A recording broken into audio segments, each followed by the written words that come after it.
Alrighty, hello world, and welcome back to Real Estate Solutions. This is episode number 3, I believe. Alex Stanton here. I am your guide on this journey. I am your Boston-based real estate agent, investor, and I'm going to be looking at another property for us today down in Providence. So let's get right to it. I queued everything up for us this time, so we should be pretty quick and simple here. So I found a 3-family that I like. 224 Hanover Street in Providence. This is down in the West End neighborhood. So basically, we're just going to go ahead and rip all that information from Realtor.com as well as from the MLS listings there, and we are going to pop everything right on over. So just quickly dropping all that information in for later reference.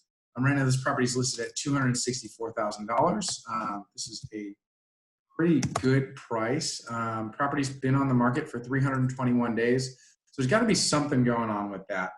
Not a clue as to why. Haven't seen the property yet. We can take a look through the photos and get a sense of it. But honestly, given how competitive the market is in Providence, I couldn't tell you why. It could be just because these units are not in great shape. They definitely need some work. Obviously, you can see these tenants are beating stuff up. This would be a case where I would just say get it delivered vacant, do the work to fix it up, and then you'll have a nice updated unit where you can get much higher rents.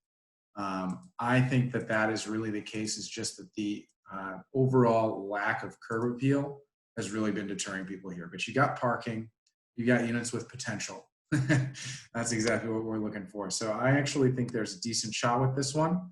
So we're going to go ahead and see what it looks like. Taxes are definitely based on that residential exemption there. Probably an owner who locked it in a long time ago, and they're probably, look at that, they're being assessed based on $147,000 as well. So that is a big drop down from what we'll be looking at for the taxes, but we'll factor all that in. So step number 1, we know we've got 3 units, total of 9 bedrooms. Living area is 3,999 square feet. So those are good sized units. Generally, let me see. So I'm just running a quick number here. We're looking at about 1,000 square feet a unit. So they're not too small, not massive, but they'll definitely do.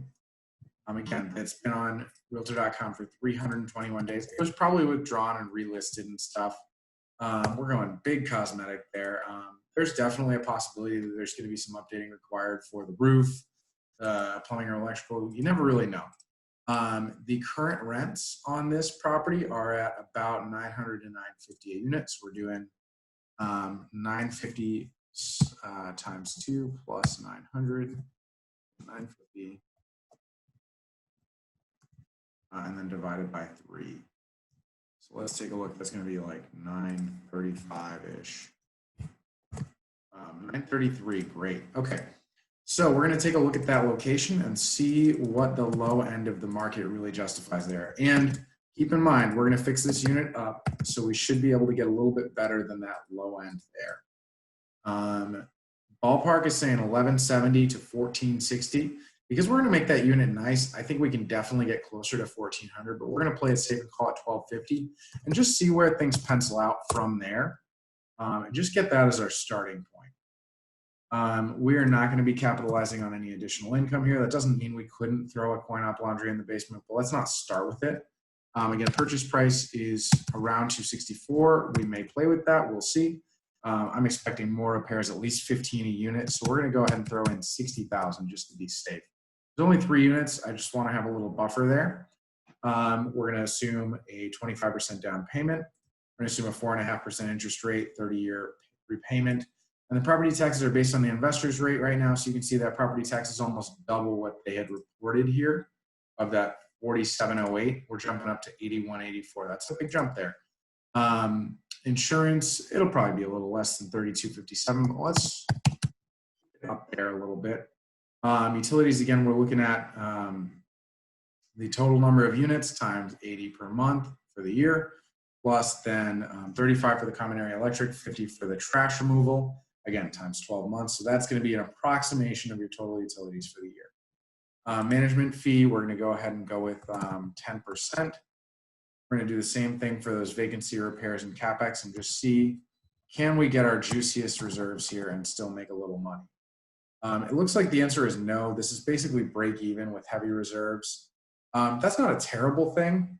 As you can see, you still end up with an annualized return of about 7% if you hold for 10 years. If you were to hold for 5 years, you're looking at a 10% return.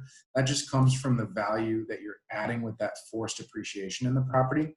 So as long as we're not looking at anything really awful like plumbing, this could be pretty good. This is a case where you definitely need an inspector. You need to see this property. You need to know what's really going on with it. If we drop down those management fees a little bit, we might have something a little juicier here, especially if we were to do something like renting by the room, dropping down that vacancy a little.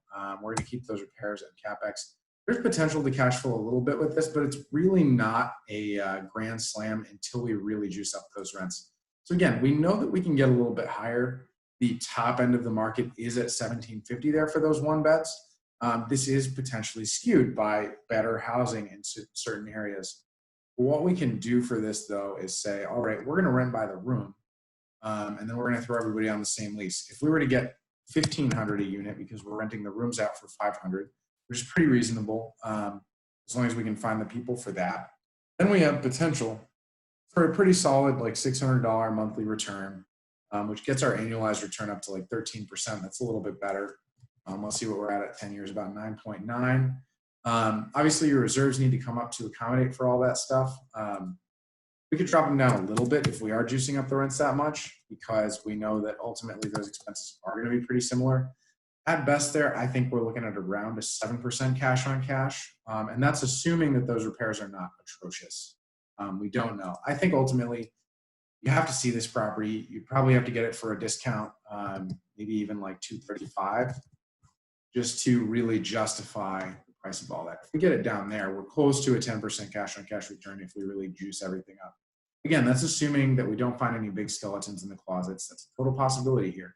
So overall, I would say that this property is one that you just have to see to know whether or not you're going to make a move on it. That's just a quick run through for us on 224 Hanover Street in Providence. I will be doing another analysis tomorrow as per usual. I'm going to throw up a couple more of my own tonight. And if anything looks really good, I'll cover those in the video tomorrow as well. Thank you so much for tuning in. That's pretty much what we've got. So wonderful for you to join me. I really appreciate it. Have a great evening, and let me know if you have any questions or you want to talk about anything real estate related at all. Take care.